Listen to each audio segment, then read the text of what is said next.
Hey, what's going on, Who Dat Nation? It is yours truly, TJ Jones, the host of the State of the Saints podcast. Happy Sunday to you. Hope everybody is having a good morning so far, and hope you have a great day because the New Orleans Saints have a big Week 14 matchup versus the New York Football Jets. They will be taking on the Jets in MetLife Stadium out there in New Jersey. The New Orleans Saints are on a 5-game losing streak, which is a surprise to no member of the Who Dat Nation. So to say that the Saints need a win would be the understatement of 2021. It's been a very disastrous year for the New Orleans Saints. A lot of the issues that the Saints have faced this season had a lot to do with the fact that a lot of their key players have been injured and in and out of the lineup throughout the year. And even like some of their top profile players are going to be out for the season. But the Saints continue to march on, no pun intended. The Saints will be without Cam Jordan for the very first time in Cam Jordan's career. So for 11 years, unbelievably, 11 years, Cam Jordan played every single game for the New Orleans Saints. And you can tell this is really hurting him if you've been following him on social media, the fact that he's not going to be out there going to war with his guys. And, you know, this is a testament to Cam Jordan. Like, even though Cam Jordan is out today, it has absolutely nothing to do with him being injured. He said that he doesn't even have any symptoms, of COVID, even though, he was on that list. So I know it has to be tough for him, but, you take this week and you rest up and be better next week after you get those positive tests that you need. But the New Orleans Saints are taking on a 3-9 New York Jets team. And let's just be honest about this, Who Dat Nation. The New York Jets are just god awful. OK, it's not because a bunch of guys are injured. It's not because, they got this guy and that guy. And if they put this piece and that piece together, they'll be better. No, the New York Jets are the epitome of mediocrity. They are the epitome of the word suck. For years, the New York Jets have been the laughingstock of the National Football League. It used to be them and the Cleveland Browns, but we see the Cleveland Browns have emerged and they are formidable opponents and also, going out there and fighting for the AFC North. But when it comes to the AFC East, the New York Jets have been bottom feeders. OK, it's been an automatic W on a lot of guys' schedule.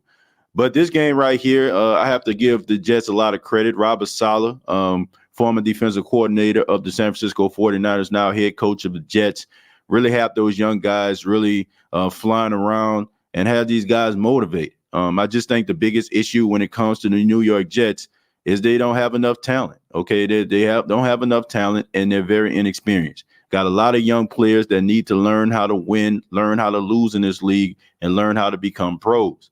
So the New Orleans Saints going to play the Jets.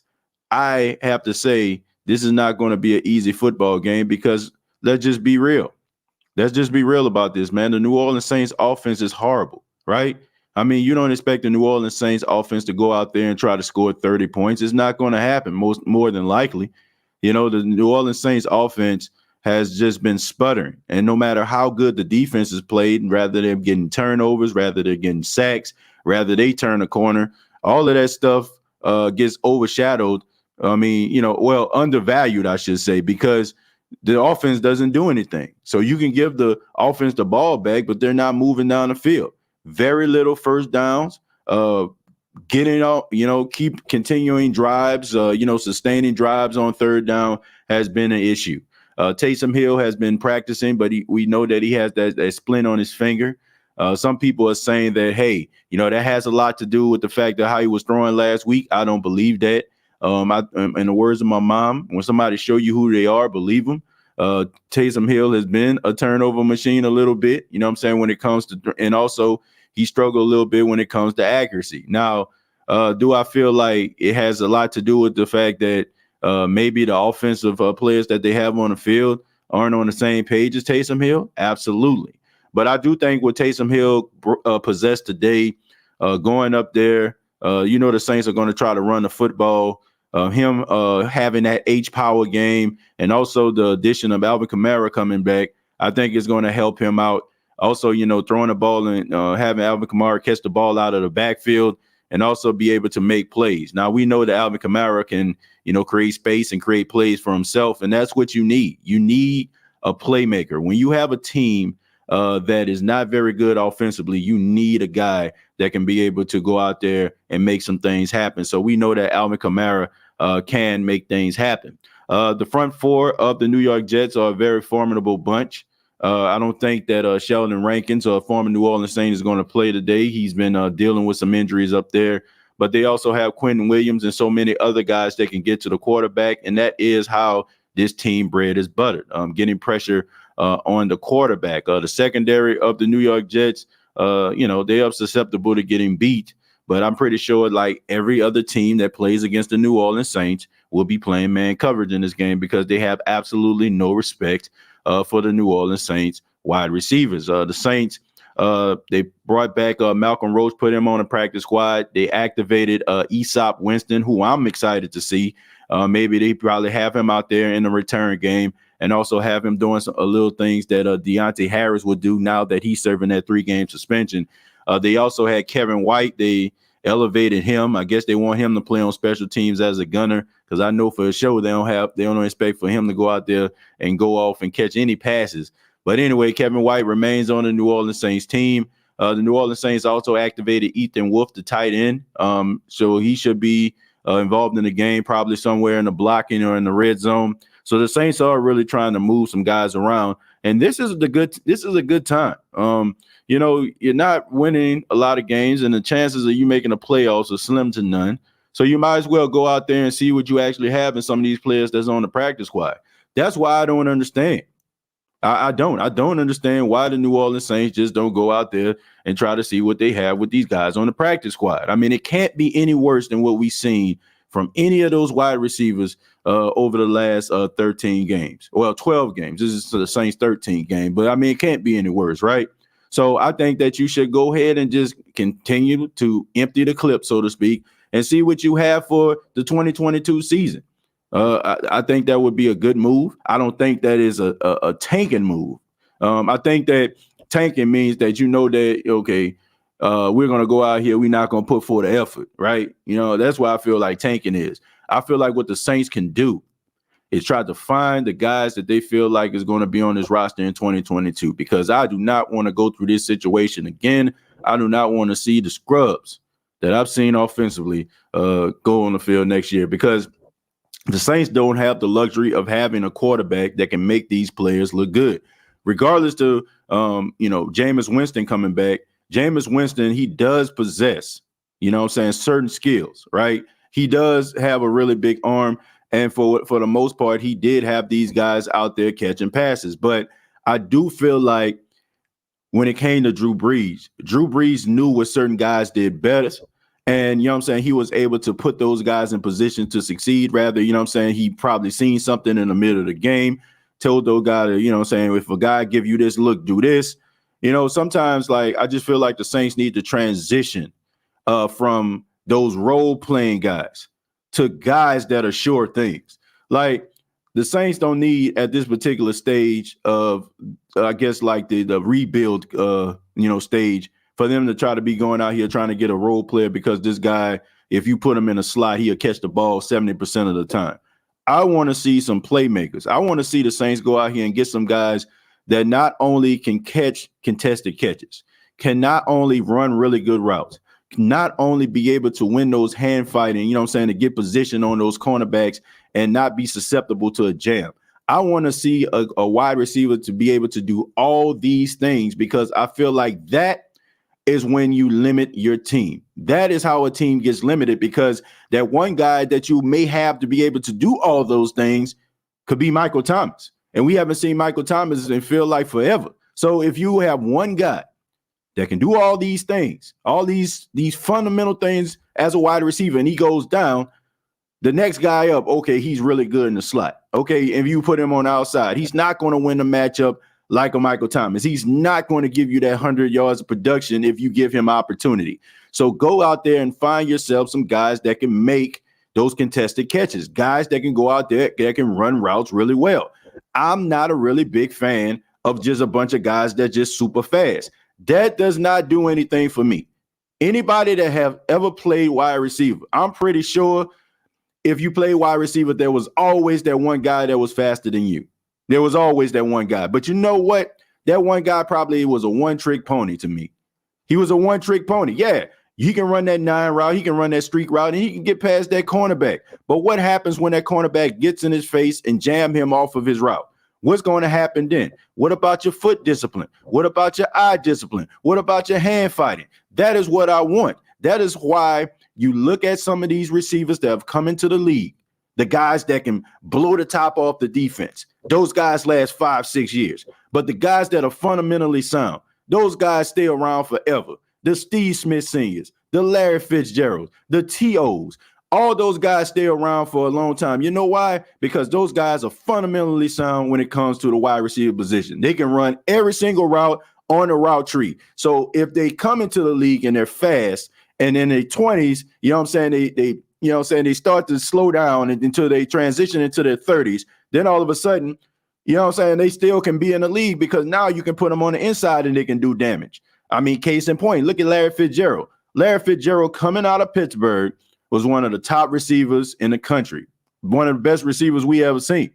Did most of his damage in Arizona on the outside. But when he started to slow down, they put him inside of the slot. And he stayed there about 6 or 7 more years. So that's 6 or 7 more years of longevity. I don't want to see guys that just, do one particular thing. I think sometimes we fall in love with guys that we feel like they can blow the top off the defense. That's why, I'm not knocking anybody that would love to see a guy like Jameson Williams on the Saints. But I'm just saying, like, the guy to me is just fast. I mean, he, yes, he can get yards after the catch, but I think a lot of that has to do with he's a man among boys out there. Think about this. Like, if you watch college football, guys are wide open. I'm talking about 15, 20 yards of separation, 7 to 10 yards of separation in an NFL. That's that's a great advantage right there. You're rarely ever going to get 15 or 20 yards of separation in the National Football League unless it's blown coverage. I want to see a guy like, the guys from Ohio State, fundamentally sound, that can run the route tree. If a guy like Michael Thomas goes down, I feel like that guy can step up and give you the same type of production as a Michael Thomas. That is what I feel like can help the Saints make, that transition to being a successful team in the near future. Not a bunch of guys, he runs fast, so we're going to put him on the outside. This guy right here, he's big, so he can win his matchup on the inside. Man, bump all that. You need to start restructuring the way that you actually play offense to me, because I just feel like you can't go into that route anymore because you don't have a guy like Drew that can put these guys in position to succeed and identify that. Think about this. I mean, it took Drew Brees years to master the offense of the New Orleans Saints. He didn't just come into the New Orleans Saints organization and Sean Payton just trusted him. That came over the course of time. So whoever the quarterback is, rather it's Jameis, rather it's Taysom, rather it's Ian, rather it's somebody else, when they come in, they're not going to be able to master the offense the way that Drew Brees did over the course of time. So you're not going to have that opportunity. So in the meantime, while these guys at quarterback are mastering their position, you need to give these guys some playmakers to make their transitions easy as a quarterback. All right. That's the way I feel about it. But back to the New York Jets game. I do feel like the New Orleans Saints should get the victory today. I say should. The Saints, to me, they can't make this game, a game where you have to score 20 to 30 points in order to win. Now, I don't expect this to happen because I think both teams are boring when it comes to offense. I think both teams are offensive dying of malnutrition. You know what I'm saying? I think that both of these teams have some room to grow. But I do think that the New Orleans Saints offensive innovation and their ability to go out here and try to find ways to get into the end zone. Alvin Kamara coming back, I think that's going to benefit them. Well, I will say this. Robert Saleh really does a good job at coming up with defensive game plans every time he goes against the New Orleans Saints. You know, I think that when it comes to the pass rushing, okay, he's always has a way of being able to find ways in order to get into the backfield with the New Orleans Saints. You know, when he was with the 49ers, even though they had that really big shootout, he was still getting pressure on Drew Brees, you know what I'm saying, moving Drew Brees out of his spot. Drew Brees was just dialed in that game.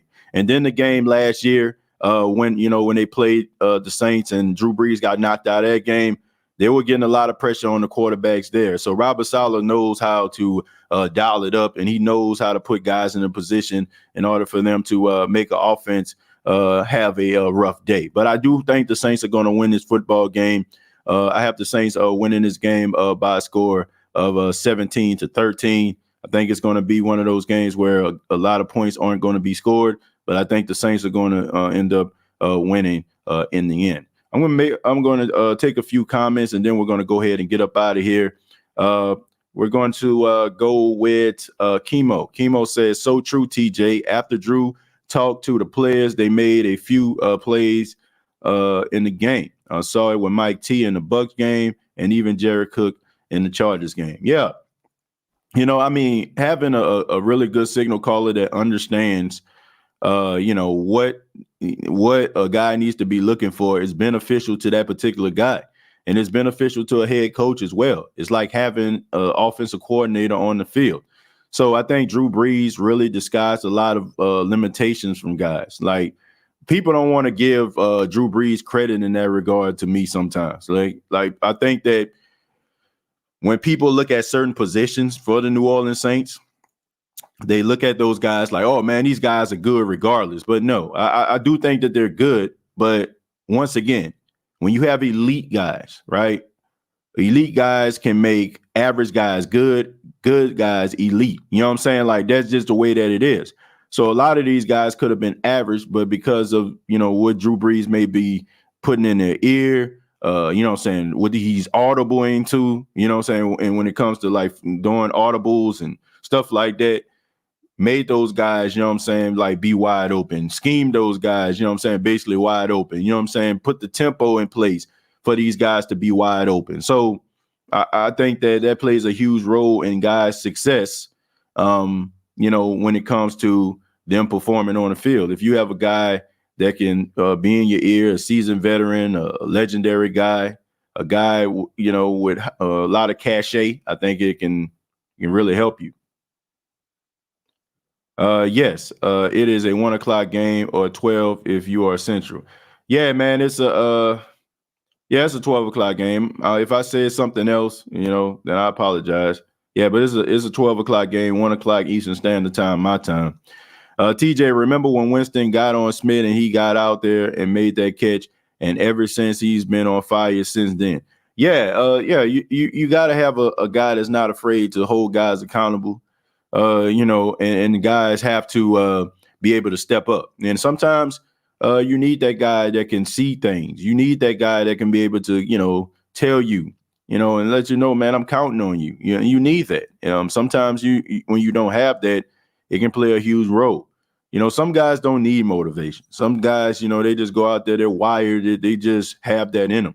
And then you have those guys where, they might be a little sluggish and you need somebody to kind of, blow some smoke, up there behind 1 minute, or even like get on them, the next minute. Sometimes you need that in order for them to be up. So, having a guy like, Jameis Winston that can do something like that, I think that's beneficial. Guys like Drew Brees who seen it all, done it all. I think that's beneficial as well. What up, TJ? Hope all is well with you and your wife and Pac-Man. Yeah, everybody doing fine, man. Everybody back healthy. Had a really good time with my wife last night and my son. We went out to eat, and We took him to see the lights. So, I mean, we had a really good time last night, man. Everybody's doing just fine. And I appreciate that, Mighty Mouse. Thanks for asking, man. I like that Ant-Man. You get my super chat. Let me see, Hoodie Jube. I apologize, man. Here it is right here. It says, have a 4-hour drive left till I make it to my destination in Tennessee. Make sure you live for the next 4 hours. Thanks. And who that, TJ? Well, I'm not gonna be live for 4 hours, man. I'm actually about to get off here now. I was at the radio station. I had to do some edits for the station, and now I'm going to head back home because I promised the neighbor that I would help her put up some lights. So I'm about to do that pretty soon, and trying to do that before the game actually starts, so I can be able to do halftime and post game shows and what have you. Why can't we see Ian Book, bro? Because Daryl, I don't think that the Saints feel like it's time to see Ian Book. I think that they still feel like they're in playoff contention, and Daryl, you have to be careful. You have to be careful what type of signals you try to send to an organization, right? These guys see Ian Book in practice. They see if this guy roam throughout the facility. They see this guy, like in way he carried himself, and they know if this guy's ready to hit the field or not. And if you put a guy on the field that's not ready, not prepared, guys know that he's not ready and not prepared, it can send the wrong signal to your team. So I think the Saints are doing the right thing. They are technically still in playoff contention. They still can win games, and they still feel like they have a shot at it. And in regards to how we may feel about the Saints making the playoffs, do we think it's a good idea? Do we think it's wasting their time? The only thing they're doing is ruining their draft position to get a better player. Regardless to what we may feel about it, the New Orleans Saints still feel like they are a formidable bunch. And as long as they feel that way, Daryl, they're going to try to go out there with the guy they feel like is the best signal caller at quarterback. And in this case, it has to be Taysom Hill. Taysom Hill has been with the Saints for 5 seasons. He's worked under Drew Brees. He's been in the game, in bits and pieces, throughout the years. And now this guy's getting his opportunity. So I don't think that we should just be ready to, jump and just try to see what Ian Book has. I understand, he's a guy that we haven't seen. We've seen Trevor Siemian and what he can do. We see Taysom Hill and what he can do. The only guy we haven't seen is Ian Book. So he's the man of mystery. But I don't think that, just because Ian Book goes out there, I don't think it's going to change the way that the Saints are structured offensively. And also, man, the issues that we talk about when it comes to the offense, why would you want to put a young kid out there on the field and mess up his confidence with a bunch of guys that for a fact are not going to put him in a position to succeed? So I don't understand, like, what will we be looking for here? Yeah, he'll be out there, and yeah, it'll be something new, shiny, and fresh for us. But what does he get in return? Like, how does he benefit from that? Right? I mean, the quarterbacks that are seasoned veterans can't go out there and make these guys look like something. So why would, we put a young rookie out there that's inexperienced and not in the best position to succeed, to show everything that he has. And then, all of a sudden the film goes around and social media goes around. Well, and you have a bunch of fans that don't know or understand like how football works for the most part, or they're just very impatient. Maybe they do understand how football works, but they're just impatient. And you start to look at that stuff on social media and you see, oh, Ian Book suck. Oh, the Saints need to get this. And maybe it's, because of what the Saints actually have, he can't do anything with. So you don't want to mess with a guy's confidence trying to create a spark. I don't think that's the right decision. Now, if Michael Thomas or, somebody that comes back and it was in the same situation and you want to try to see what Ian Book has, then I think that would be a fair chance. If you have a healthy Kamara, if you have a healthy Michael Thomas, then I feel like that would be a fair advantage to the guy. So, but in this particular case, having Ian Book go out there to throw past the Aesop Winston and, and Kevin White, like, are you confident that Ian Book is going to really show you everything that he has throwing to that? Not me. So I think that he needs to, I think they're doing the right thing, keeping him on the sidelines. TJ was watching some Green Mile the other day, though. Yeah, actually I wasn't, man. It just made me, I was just thinking, man, about rest in peace to Michael Clark Duncan when his character John Coffey, like he was a healer on there. So, and you think about all of the injuries that the Saints sustained. I mean, you would love to have a guy like John Coffey on your medical staff, right? You know what I'm saying? You'll probably win a Super Bowl. What up, TJ? Good luck for the Saints today. Hopefully we win. I'm with my good friend Billy right now. So, man, shouts out to you and Billy Ramsey. Nice to hear from you, man. Nice to hear from you. Tyra, I agree with that prediction. I didn't even see Tyra's prediction. I just stopped giving scores, man, because I don't know what I don't know what the Saints gonna do offensively. I just say if they're gonna win or lose. Not sure what Tyra said. I guess it was too far back for me to go ahead and read. CJ Gardner-Johnson gets an interception. Yeah, he is back off IR, which is good news for the New Orleans Saints. I think he brings a different spark. I think he brings the energy. And I think that he helps this defense. I think he helps this defense when it comes to creating energy throughout the game. I think that, him and his ability to talk and get into guys' heads and never shuts up when he's on the field. I think that kind of helps that defense, stay wired and confident throughout the game. So having him back is very, very beneficial. CJ Gardner-Johnson back. TJ, how you feel about he's back? Well, this pretty much answered that question, Jay. I think that he's a really good player. I like him a lot. I think he has some really good qualities, and I think that everybody should have at least one CJ Gardner-Johnson on their team. I'm not with the idea of tanking, but does it hurt the team in the long run to limp into the postseason and lose? Derek, look, we can't look at it that way. I understand how people feel. I understand, man, you know what I'm saying? What are they doing? They ain't gonna do nothing when they get to the postseason anyway.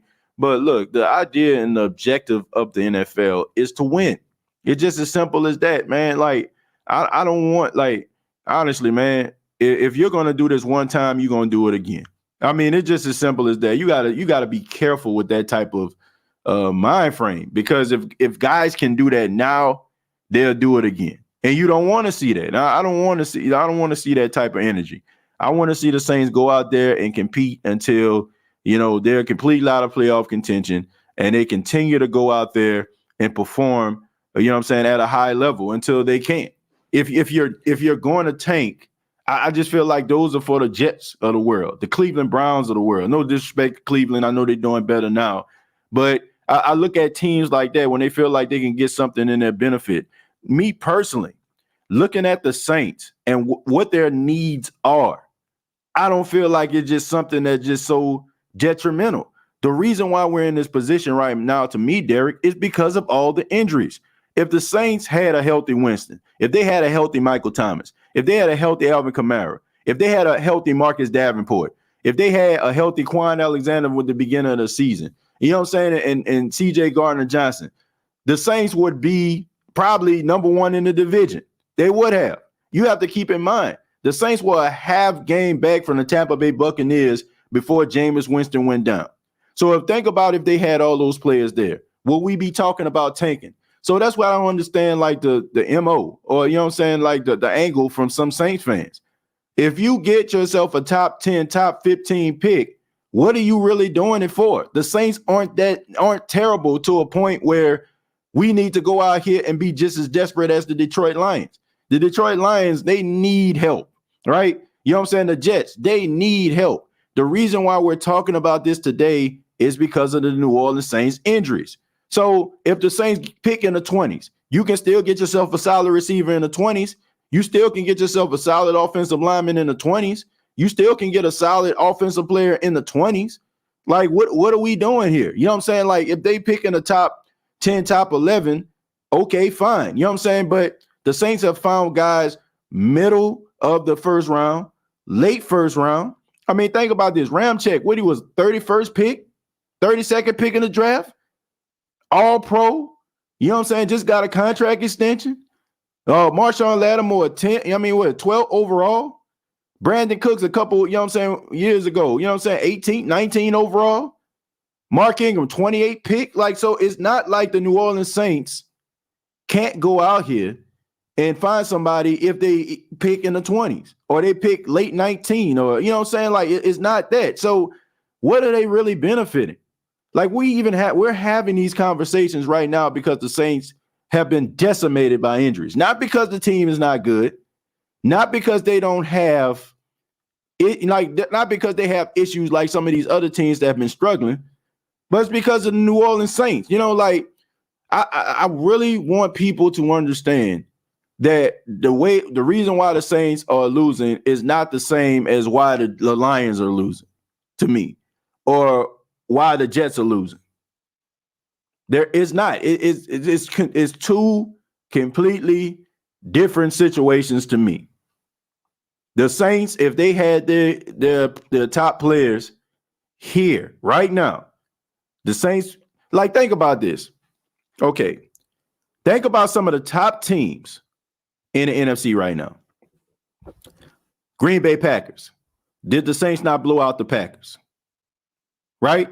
Let's look at the AFC. The New England Patriots. Did the Saints not beat the New England Patriots? The Tampa Bay Buccaneers. Did the Saints not beat the Tampa Bay Buccaneers? So you look at what the Saints did, who they played against. So do you honestly believe if the Saints had hands on deck, had a healthy Davenport all season, had a healthy Michael Thomas all season, Jameis Winston was still here, Alvin Kamara didn't have any issues, you didn't have those issues on the offensive line, do you really honestly in your heart believe that we would be talking about tanking today? No. You tank if your team is terrible in spite of the talent that you may have. You know what I'm saying? Like, you can have all the talent in the world, but your team is terrible. You know what I'm saying? Like, that ain't good. You know what I'm saying? Like, if you just don't have the right players. The Saints had the right players. They just got hurt. So I just think it's a different scenario. So my question is, why are we tanking? Are we tanking because we feel like losers? As a fan base, do we feel like losers? You know what I'm saying? Do we just not like this feeling? We just want this feeling to go away? And I get it. We don't like to lose. But sometimes you got to put this thing into context, right? Right? You know what I'm saying? Like, it's a losing battle. It's a lose-lose situation. Sometimes, like, you got to step back and be like, man, it's just not my day, right? If you know what I'm saying? If you're an assassin in a gym, right? You know what I'm saying? You pulling up from three. You know what I'm saying? Guys pick you because you know what I'm saying, known for shooting the three, right? Right? You might go in the gym one day and, you know what I'm saying, right, be bricking them left and right. Does that mean that you can't shoot the three? No. Means that you're just having a bad day. You're having a slump. You know what I'm saying? That don't mean that you shouldn't shoot the three anymore. Just means that you're not you know what I'm saying? It just means that you're not having a good day. This is not a good season for the Saints. Chance says, I disagree with tanking, but what are our second strings doing in practice? Chance, probably nothing. But here's the good news. Here's the good news, Chance. Look, you know where the bodies are buried. You know what I'm saying? You know who the scrubs are, right? Because all of these injuries, guys that wouldn't normally play are hitting the field. So in the process, you're still finding ways to figure out what direction you need to go in. You know, I don't feel like it's going to be one of those situations where, like, it's good to know something instead of like speculating. Like, if the Saints had like a deep roster, right, and you might see a guy show flashes every now and then, you'll probably think to yourself, if that guy was to go somewhere else, man, you know what I'm saying, like, we really lost out on something. But how, you know what I'm saying, like, if the Saints was to get rid of Traquan, or, you know what I'm saying, go in a different direction from some of these other players that they had, you know, like, you would understand, like, it just didn't work out. But what would happen if you never got the opportunity to really see this guy spread his wings? Then if he was to go somewhere else, or, you know what I'm saying, if he was to get signed by some other team, you'll be somewhere like, man, we shouldn't have let that guy go. So this is a great opportunity, you know, in the face of adversity, to see what these guys are doing and actually see what direction you need to go in next season. Mocha says, I don't care how bad the team is, you never tank is sent a terrible message to your team and your fan base. Well, look, your fan base just wants to win. Your team, you know, if your team sucks, they suck, right? They're not good. They're not good. It's nothing you can do about that. But if you're in a situation like the New Orleans Saints, to me, that sends a horrible message. If you are a losing franchise, who cares? You know what I'm saying? Like, seriously, like who cares? Like, we try hard, we do our best, and we still stink. So, what can you do? I think in the Saints case, it would be huge because the Saints aren't losing because they're a bad football team. They're losing because of injuries. We'll see you next year. Come with the same energy. Let's see. Bucks crazy, please be quiet. Oh, man, look, I don't have any concerns about the Tampa Bay Buccaneers.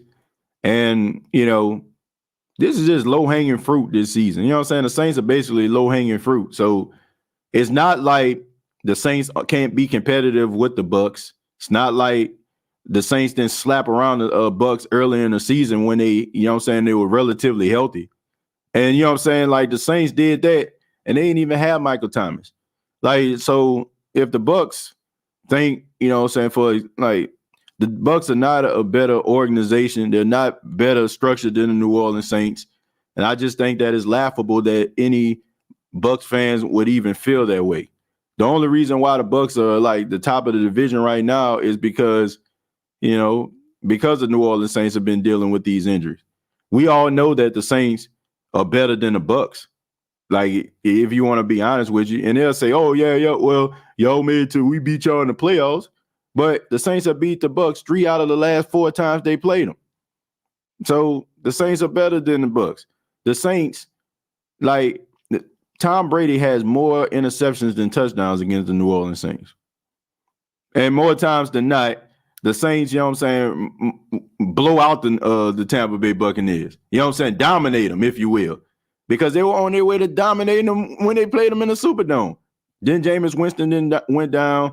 Then Tampa started to slowly come back. So I have absolutely, like, the Bucs should count their blessings that the Saints are dealing with this situation, because we all know that they would not be leading the division. They would not win the division. And the Saints probably most likely would have beaten them, again. It's just that simple. The Bucs beat the Saints in the playoffs, but the Saints have beaten the Bucks 3 out of the last 4 times. What are we talking about here? Like, count your blessings. Like, I wouldn't even be in a Saint chat right now. I'd just be happy that the Saints are dealing with what they're dealing with. You know what I'm saying? Not that you wish ill will on players. I hope not. Hope you wouldn't be stooped that low. But to a point where they're hurting right now too, it's an advantage of your team, because we know if the Saints were all hands on deck, I don't think y'all be coming in here with the same type of energy. Josh, thank you very much for the $2. Says my guys' honest prediction: Saints 156 to the Jets 16. Look, I don't think it's going to be. I don't know where that offense coming from, but I do think the Saints going to win. Saints better than the Bucks, man. Y'all funny. The Saints are better than the Bucks. Where's your proof? Where's your proof that they're better? Okay, they won the Super Bowl. That don't mean that you're better. If you look, back in 2007, the Patriots were undefeated. They went against the Giants. Now, this isn't the best of 7 series. This isn't the best, you know what I'm saying? Like, this, it's a one game. You know what I'm saying? Like, you're telling me in a NCAA basketball game that if George Mason played Duke, George Mason beats Duke, you think does that make them better than Duke? No. Mean they won a game. The Saints have beaten the Tampa Bay Buccaneers 3 out of the last 4 times.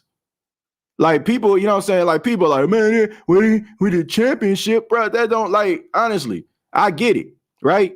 They tell you that that's the ultimate goal. It is the ultimate goal to win the Super Bowl. But we talking about organization, structure, coaching. The Saints are better than the Bucks. Y'all beat the Saints in the playoffs. Congratulations to you. But to me, that don't mean that you're a better team than the New Orleans Saints. Just means that you won. If the Saints played the Tampa Bay Buccaneers, if it was the best of 7 series, the Saints would beat the Tampa Bay Buccaneers. Probably 4 games, you know what I'm saying? Probably 4 games to 2, 4 games to 1. The Saints The Saints are just better to me, better structured.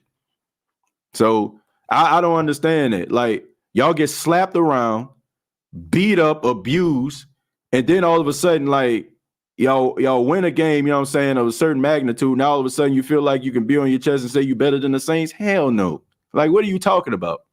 Like, what, you know what I'm saying? What is that? Like, what are we doing here?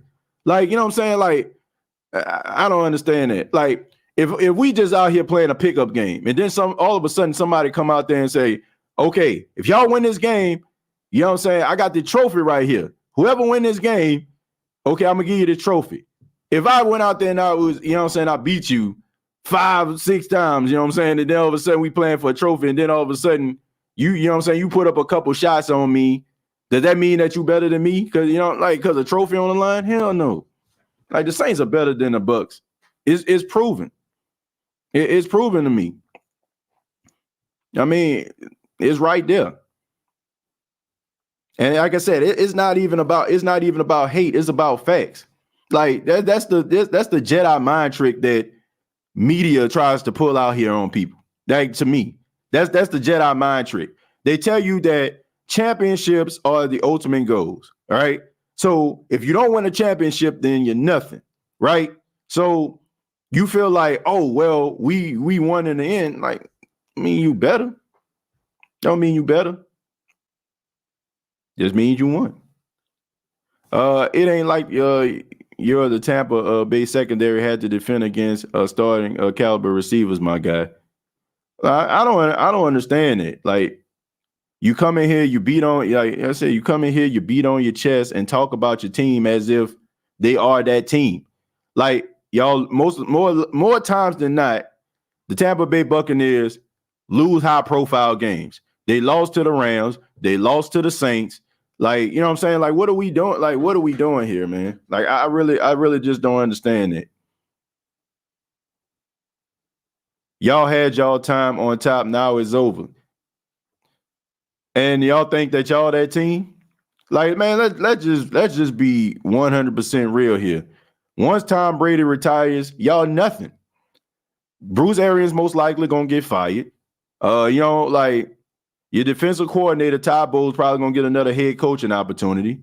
It's just what it is. Like, yeah, like, y'all, man, this mirage, delusional mind frame that y'all Bucs fans have, like, really, y'all are not primed for long-term success. Y'all the Broncos. Like, it's just that simple. When the Colts decided to let go Peyton Manning, and they signed, and the Broncos signed Peyton Manning, they had about 2 or 3 years of success. After Peyton Manning left, they went right back to the bottom of the list. Y'all are not structured. Y'all are not structured for long-term success. And the sad thing about it is, y'all really honestly believe that y'all are. Like, there's nothing about Tampa. Like, y'all got a bunch of mercenaries on y'all team that's only there because Tom Brady is there. So they feel like, oh, you know what I'm saying? If Tom Brady here, we're going to win. We're going to feel like winners. But where's the long-term success? So if Tom Brady decides, well, I'm just going to retire after this season, this is going to be my last year, where y'all go there? Are y'all confident that y'all backup quarterback is going to come in and give y'all the same level of success? Do y'all have cornerstone players that you feel like are going to get you, like, to a point where it's going to get you over the hump? No, I don't think so. Because once Tom Brady leaves, I think guys are probably going to go out there and try to find greener pastures. You win Super Bowls, right? That's the overall objective. Guys win Super Bowl early in their careers. Guess what they're trying to do? They're trying to get as much money as they possibly can before it's time for them to get up out of that thing. Now, all of a sudden, you know what I'm saying, like, playing for the Jets is a little bit more tolerable because I can make more money over here. That's not long-term success. And the sad thing, once again, the sad thing about Bucs fans, to me, that come in groups like this, is y'all really honestly believe that y'all turned the corner. Y'all have not turned the corner. You know what I'm saying? Playing high-profile games, more times than not, y'all lose. Seriously. Since y'all been on primetime television, main games, y'all have lost more primetime games than y'all actually won those games. Big, you know what I'm saying? Big profile games, y'all have lost more than y'all actually won. That is not long-term success. That is a mirage. But I mean, everybody deserves to be on top every now and then. You know what I'm saying? Like, and I can understand your optimism, but I think you have to put that into context too. And I'm not even trying to be no hater. I'm just being serious. A lot of the guys come to the Tampa Bay Buccaneers organization because Tom Brady is there. Tampa is not a top destination. Once Tom Brady decides to hang up his cleats, y'all will not be able, in more times than not, be able to compete with some of these other destinations with these free agents when these guys become free agents. Y'all gonna struggle against the Jets today, and they said something about where y'all at post Breeze. No, they don't have anything to do with us, with post Breeze. But like, Steve, I don't expect for you to understand what's going on with the New Orleans Saints because you're not a fan, right? Like, the Saints have been there. The Saints dealt with a bunch of injuries this season. A bunch of injuries. Okay, it's not like if the Saints didn't have these guys on the field, then it wouldn't be a different story, or they wouldn't be a playoff contender. Like, I know y'all want to be right about this whole post Drew Brees logic that y'all actually have, but before Jameis Winston went down and some of these other guys went down, the Saints were 5-2, and they beat the Tampa Bay Buccaneers. So I know everybody wants to be right. Oh, it just says that, post Breeze. It has absolutely nothing to do about post Breeze. When you have 14 of your main starters, guys that are playing 60, 70, 80% of the snaps, and they go down, out for the season, out for 6 to 10 weeks. What do you expect for a team to do? I mean, seriously, like, once again, I get it. People want to be right, and they don't care how they're right. They'll take it any way they can, right? I'll take that win any way I can. I take being right any way I can. Just as long as I can get on your page and make you feel bad, I don't care about your situation. But once again, the hurt, the comments, the energy just don't bother me as much. If the Saints had these guys that I'm talking about and they sucked, then if you came on here, I promise you, I would be angry.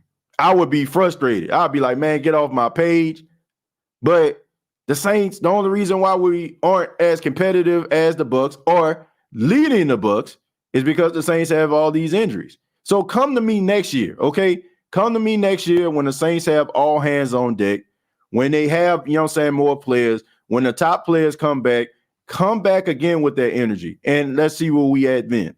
Because as to me, I just feel like it's pointless, It's pointless. Like, it's like, to me, laughing at a toddler because he's short, because I'm taller than him. Like, well, of course, I'm going to be taller than him. He's a toddler. Like, I'm laughing at my son. I'm laughing at Paxton. You short. Ha, ha, ha. Of course. I'm 35 years old. You know what I'm saying? I'm 33 years older than you. Of course, I'm going to be taller than you. Like, what's the point of that? Of course, you're going to have more success than the New Orleans Saints because the New Orleans Saints are decimated with injuries. I mean, come on, man. Like that, y'all can have all the jokes, but like I said, it just, I bet you the Bucs fans will feel the same way if Gronk, Antonio Brown, and Mike Evans were injured. That's what I'm saying. Like, first off, I wouldn't even talk about them in that particular regard. Like, I wouldn't even talk about them in that regard. Like, seriously. Like, I'm not going to, like, I wouldn't even go there. Like, you know what I'm saying? Like, I go at teams that if they're just as competitive. You're going to have injuries. Like, don't get me wrong. But you have to, if you're thinking logically, the injuries that the Saints are sustaining, like, are on another level. Like, yeah, you'll have, like, a top guy here, top guy there. You know what I'm saying? But for your whole team, for the most part, out, injured, out for the season, like, what I'm going to do with that? What I'm gonna do with that? Like I said, man, like you can have it. You can have the first place and all that kind of stuff. You can come on here and laugh and all that. But to me, it is. It don't hurt me. You know what I'm saying? Like it don't hurt me like it would if the Saints had all hands on deck. Of course, I want the Saints to win, but I just look at it like it just ain't meant to be. And if I feel that way, then I'm like, you telling me, oh man, y'all not good. Well, you preach to the choir. I mean, what can you do? But all in all, man, I expect for the Saints to play pretty well today. I expect for the New Orleans Saints to go out there and try to get a victory. Probably going to be an ugly game. I don't expect for execution to be at its highest point. I don't expect for a 100-yard receiver to emerge. I don't expect for any guy that we've been looking for to try to step up. I just think that it'll be a joint effort. I will hope that the defense be able to get a little bit of pressure on the quarterback for the Jets. You know what I'm saying? The Jets are dealing with some injuries, some kicking issues in their own right. But, you know, I just expect for the Saints to execute a little bit better than the Jets because, quite frankly, if you lose this game, you know, then, you know, you're much worse than we even imagine. You know what I'm saying? Like, you know, like things are bad, but losing to the Jets in this particular situation, being competitive, I expect the game to be competitive because, like I said, both teams at this particular stage are not very good. But you got to win this game.